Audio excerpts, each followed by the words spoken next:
We're going to start with a recitation of the Quran, inshallah, so I'll pass you over to us. أعوذ بالله من الشيطان الرجيم بسم الله الرحمن الرحيم الرحمن علم القرآن خلق الإنسان علمه البيان الشمس والقمر بحسبان والنجم والشجر يسجدان والسماء رفعها ووضع الميزان ألا تطغوا في الميزان وأقيموا الوزن بالقسط ولا تخسروا الميزان والأرض وضعها للأنام فيها فاكهة والنخل ذات الأكمام والحب ذو العصف والريحان فبأي آلاء ربكما تكذبان. I'm just going to introduce Sister Yvonne. I'm sure most of you know who she is. She's a British-born, award-winning journalist, and she's well known for her outspoken views in defense of Islam, which I'm sure you all already know. Just some background, she was captured by the Taliban on an undercover assignment in Afghanistan, and she was a senior reporter for the Sunday Express at the time. Whilst in captivity, she read parts of the Quran, and hence her road to Islam began. And alhamdulillah, she took her shahada in 2003, and she became a very important and a very vocal part of our ever-growing family, mashallah. She spent nearly 10 years in Fleet Street, working for several prestige titles, including the Sunday Times, the Observer, the Daily Mirror, and the Independent, as well as others. And now she's using her experience and her profession to become a voice for her siblings in faith who have no voice.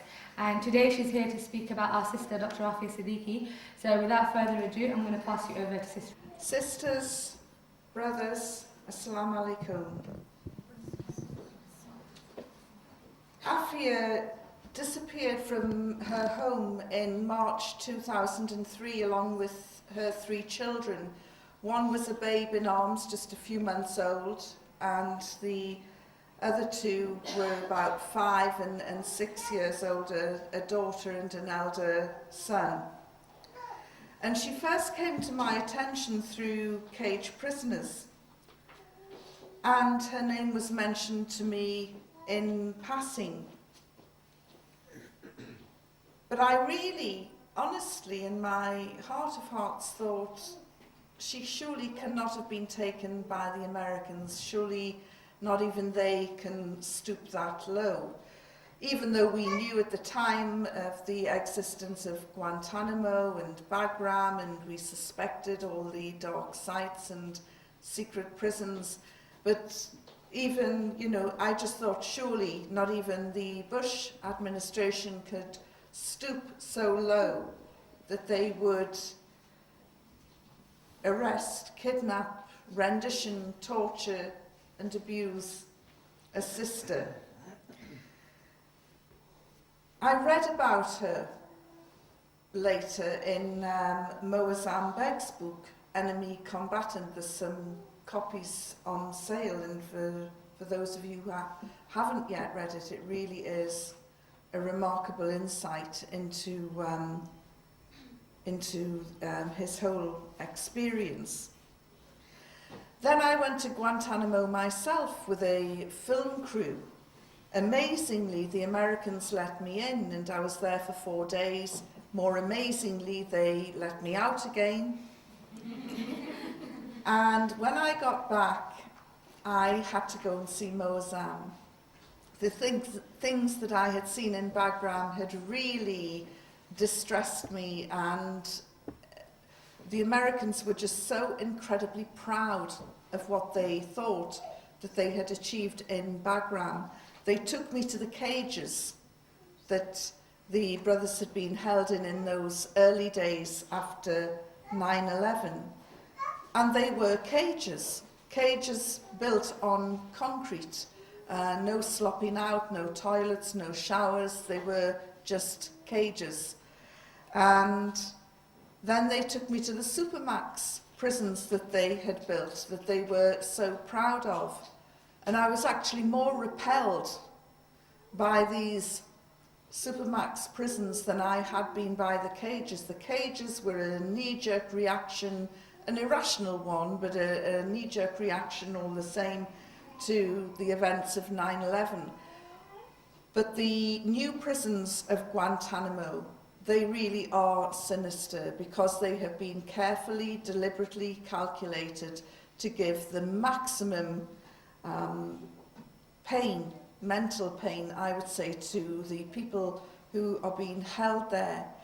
The whole program is about dehumanizing them, removing any sort of identity from them. And when I left there, as I say, I was very, very distressed, and I wanted to go and talk to Moazam Beg about it, and about this is where he had stayed and where hundreds of our brothers are still there today. And when I was talking to him about how upset I was at what I'd seen in Guantanamo, he said, Yvonne, Bagram is far, far worse. That is where you should be going now, not Guantanamo. And then he told me again the story that he had told in his book so vividly about the screams of this woman prisoner that he had heard in Bagram. And I said to him, and I said, I'm sure really you've got it wrong. Don't you think that the screams that you heard were an actor's voice, some, CIA program to torture you, to make you think that it could be your wife or it could be another woman who's been tortured? And he said, no, he was insistent. He said, I know that woman did exist. And he said other brothers in Guantanamo actually saw her. And then he directed me to a website, and it was an interview with 4 Arab brothers who'd escaped from Bagram in July 2005. And while they were on the run, they'd made a tape.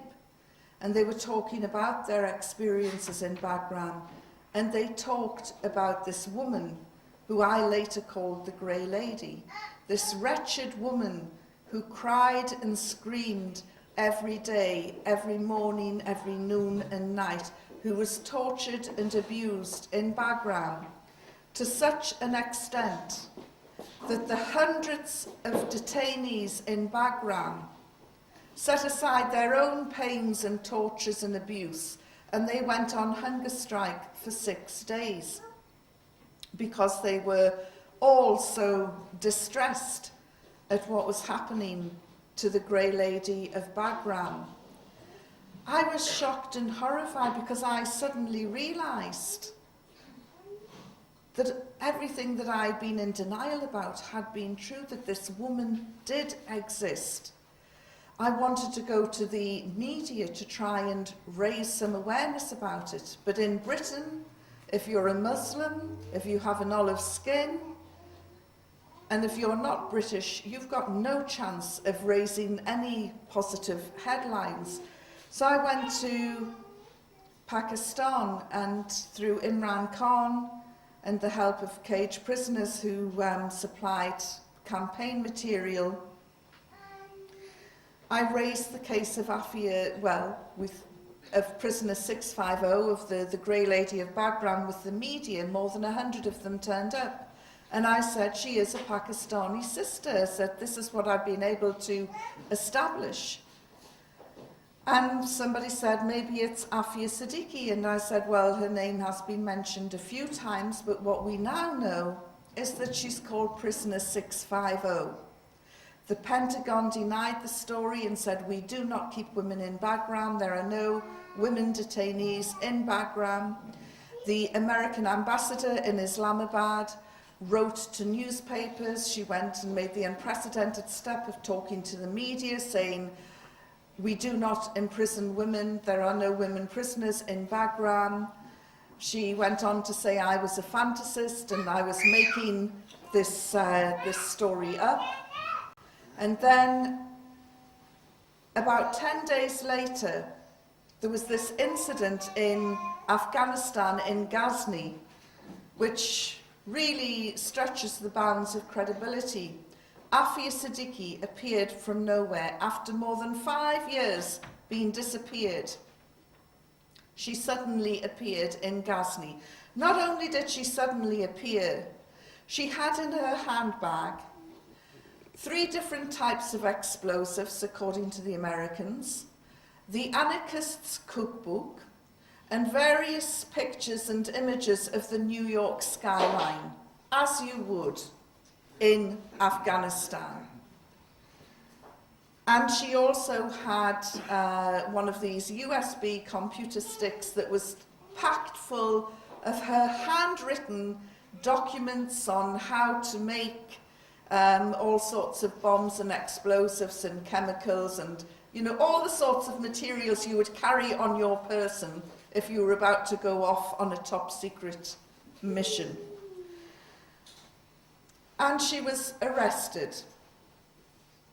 The next day, the FBI rolled up, and we were told by the Americans she sprang into action. This Al-Qaeda suspect wrestled with an American soldier, took his gun from him, fired off 2 rounds before she was finally subdued when another American soldier shot her. And that was their version.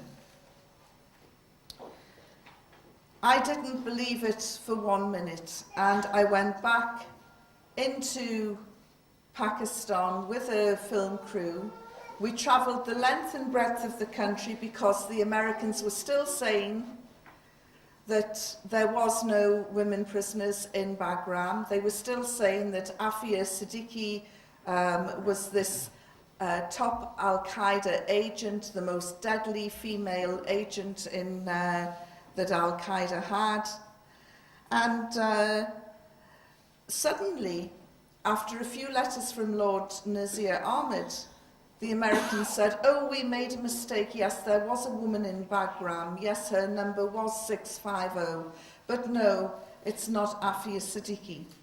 I travelled the length and breadth of Pakistan to say, okay then, if she's not Afia Siddiqui, who is she? Please help me find prisoner 650. Nobody came forward, and we knew then that we had to go into Afghanistan. It was a crazy thing to do now on reflection, and I made a documentary, and in here you'll see people shooting at us and all sorts of crazy things happening because, of course, the country is in a state of war. But we went in, and we went to Ghazni. And miraculously, the governor of Ghazni allowed us into the very cell where Afia was shot. And we filmed in the cell where Afia was shot. And it's still sprayed with bullets. It looks like a scene from the gunfight of the OK Corral. And I spoke to the Ghazni police chief and the Ghazni head of counter-terrorism. And I said, the Americans say this woman leapt out from behind this curtain to where the soldiers were and wrestled with one and pulled the gun and fired. And they said, no, she never touched the gun. We got this on film. They were adamant. And I said, tell me about her. And the counter-terrorism chief, a man called Abdul Qadir, said when he started questioning Afia, all she was concerned about was, please don't hand me back to the Americans. And I said, what did you think about her demeanour? Would you have thought that she was an Al-Qaeda operative? He said this woman had obviously been locked away, she'd obviously been tortured, her skin had seen no sunlight for many, many months. She was frail, she was weak, and all her concern was she did not want to speak, to go back to the Americans.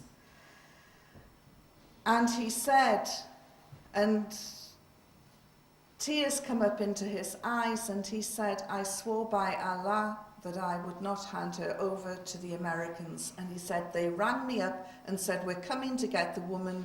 And he said, I told them, sorry, no, she is my